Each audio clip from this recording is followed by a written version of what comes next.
Hi everyone! This is a video to show you how to use the comments feature in Google Docs. We will use the comments feature in Google Docs a lot this quarter as a way to have conversations about assignment instructions or other activities we're working on in class. To leave a comment in a Google Doc is very straightforward and easy. There are 3 steps. The first step is to highlight the part of the text where you want to leave a comment. Usually it's best to highlight one word or a few words and not a whole paragraph of text. So highlight the word you want to comment on, and you'll see over at the right margin, the option opens to add a comment. I'm going to click on that option and a comment bubble will open. And you can write your comment in and click comment, and now the comment will get posted for anyone to see who is also working in that same document.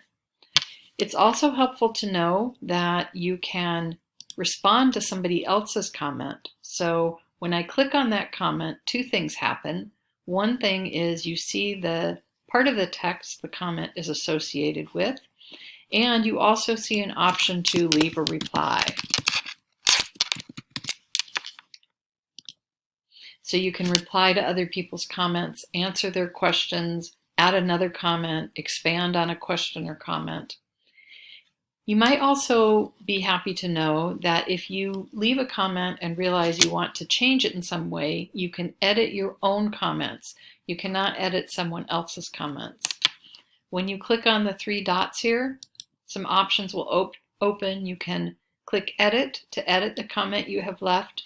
You can choose to delete the comment totally if you don't want to have it on the document anymore.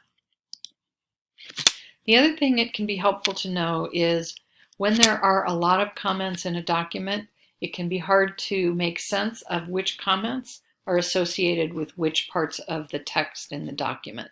So again, remember, if I just click on the comment itself, it will highlight the part of the text that it associates with. So just to show you again, when I click on it, it darkens or highlights the part of the text that it associates with. So that should help you know how to leave comments in a Google Doc, and I look forward to working with you together using the comments feature.